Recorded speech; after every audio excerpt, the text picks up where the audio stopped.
apology Sunday night after the brackets were released. Let's take a listen. Kendrick Perkins. On NBA Today, you and I were having a conversation, and I talked about how this guy was going to be a great draft pick in June. And you said he might be the best guard that ever played for John Calipari. And I doubted you. I apologize here on national television. Wow. Oh, okay. We like receipts. We like when people keep them. We also like when people come back and apologize when they were wrong. Perk, the floor is yours. Your reaction to the apology. You know what, Courtney, I would take a victory lap and run, but I don't run nowadays. I power walk, okay? That's the first thing. The second thing is I've been telling the world about Darius Acuff Jr. for the last 3 months, and I've been called everything but a child of God. See, here's the problem. We all get fascinated with, the 6'9" and 6'10" and the guys that got skilled at that level, that we don't even value the quarterbacks of the NBA no more. And we're looking at a prime example of one. This young man is special. Past college basketball, he is a guy that you want to draft to build your franchise around. He is the perfect example of a franchise player. If I'm an NBA GM and I had a number 1 pick, I'm taking Darius Acuff Jr. He's a 3-level scorer. He's efficient. And most importantly, he's get others around him great looks and great shots. He make guys around him better. I call him Mr. Wi-Fi because when he's on the floor, he connects everything, and everybody's connection goes through the roof. So when you're talking about what he's doing at the college level, freshman player of the year, SEC player of the year, he's going to be in the running for the college basketball player of the year. And on the big stage, he shines the brightest. Yes, he's 6'2", 6'3", but who gives a damn? We have to get back to valuing the point guard position, and this young man is one of the best of the best. Well, see, to me, the conversation about Darius Acuff Jr., the brother's all world, no doubt about it. He's special. Watching him this weekend in the 3 SEC games, played 117 of 120 minutes, averaged 30, shot 50% from 3, gave you 7.5 assists per game. He was spectacular, no doubt about it. He just gave it to you. He just reminded you of who the hell he is. And then when you think about John Calipari, you think about Derrick Rose, you think about a John Wall, you think about a Shai Gilgeous-Alexander, you think about cats like that. And certainly you got to give Darius Acuff Jr. the edge over those guys because Derrick Rose couldn't shoot like that. The brother could ball. Darius didn't have his kind of athleticism, but he couldn't shoot. But Derrick Rose couldn't shoot like this brother can shoot. And this brother reminds me of Allen Iverson. That's how I think about him when I watched AI play. All the years that I've watched him play and what he does and how aggressive he is in terms of getting to the hole and doing whatever he needs to do. That's what I think about when I think about Acuff. But here's my thing, Big Perk. Everybody's talking about Acuff as being the best guard, right, with Calipari. To me, he has shifted the subject. If you recall, everybody was talking about Darren Peterson. That guard out of Kansas being the number 1 pick. That conversation is officially changed. People ain't saying that anymore. We got to see Peterson show up in the NCAA tournament and see what this brother gonna do. Because right now, based on everything we've talked about and everything we've seen, who's taking Peterson over Acuff? I don't know too many people who would. Not right now.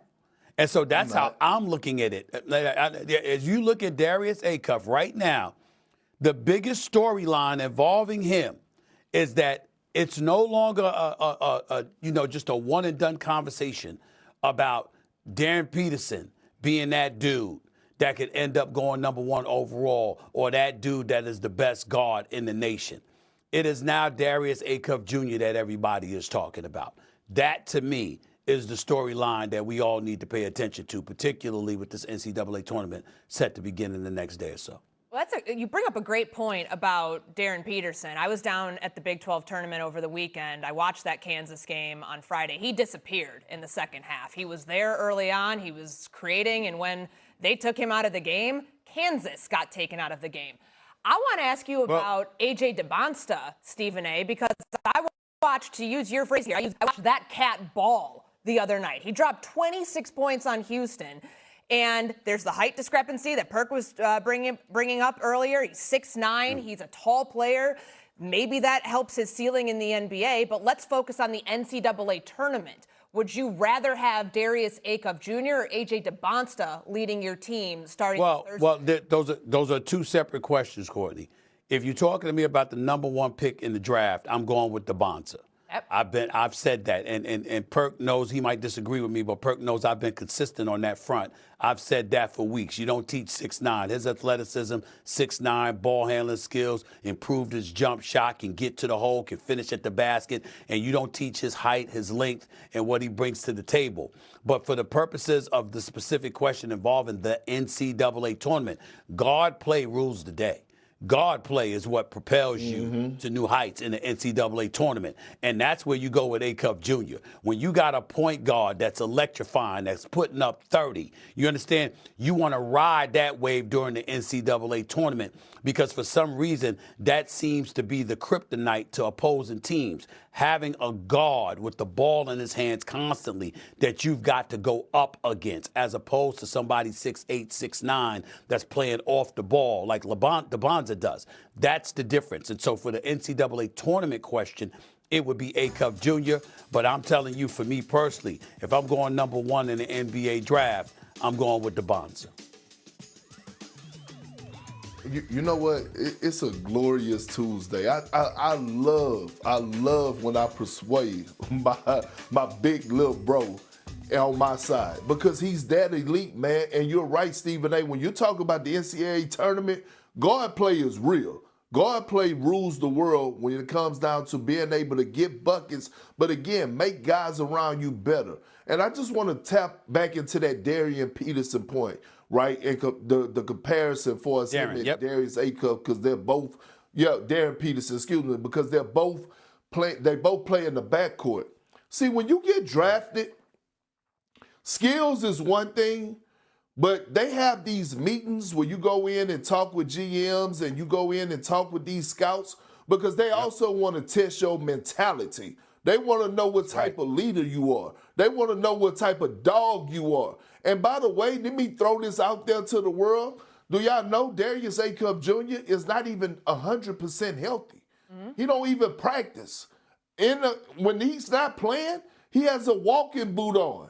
Calipari said that he couldn't even approach this man about sitting out. He's really not supposed to be playing. So when I see a guy putting it all on the line, playing through injuries, and I'm watching a guy like Peterson who goes out with cramps, it's a no-brainer to me. But S.A., I'm not mad at you, and I'm going to end on this. I'm not mad if you're saying that A.J. DeBonsta is your number one pick, because you know my favorite saying, some people like to drink Hennessy, some people like to drink Ciroc.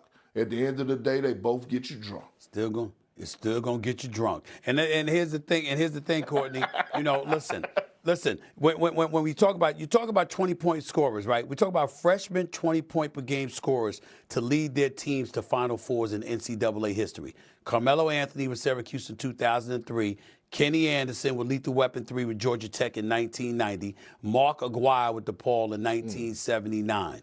Carmelo Anthony is the only one to lead his team to a national championship. So what we're talking about, and could you imagine if Darius Acuff leads Arkansas? They go through the West region. They lead them past Arizona. They go to the Final Four. He wins a national championship. Could you imagine what that storyline is going to be about? I'm telling you right now, his ascension has been something to monitor, to watch. It's beautiful for college basketball, no doubt about it. You look at DeBonsta, he hasn't disappointed at all. You're looking at Boozer, he hasn't disappointed at all. You're looking at Bradley and Burries at Arizona. You can't ignore them. All of those things just bring more attention to Darren Peterson because this was the projected number one overall pick who's a walking bucket, and nobody is questioning anything about his skill level. All the questions around him surround his want-it factor. Missing games, cramps, the flu, disappearing in the tournament the other day in the second half, stuff like that. Coach Seth Greenberg coming on the air, talking to us about where's that love for your teammates, where's that vibrancy, where's that, that it factor where you letting them know you here, you want this bad. These are the questions that they're having. I mean, Big Perk and I ain't trying to hurt Darren Peterson. We're trying to help him. We're trying to let him know, yo, man, this is this kind of stuff they saying about you. And this is on the collegiate level. The NBA level, that's 82 games. That's more months at a time. And that doesn't even take into account the playoffs.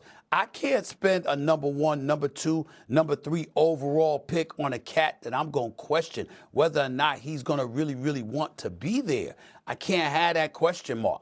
We're not questioning that about those 2 boys behind you, Courtney, on that board right there in DeBonza and Acuff Jr. The last thing we're saying about them is that stuff. Yeah, and you both brought up the point about great guard play translating to the NCAA tournament. We saw great guard play during the SEC tournament when Arkansas beat Vanderbilt. First player with 30 points, 10 assists in a conference tournament championship game in the last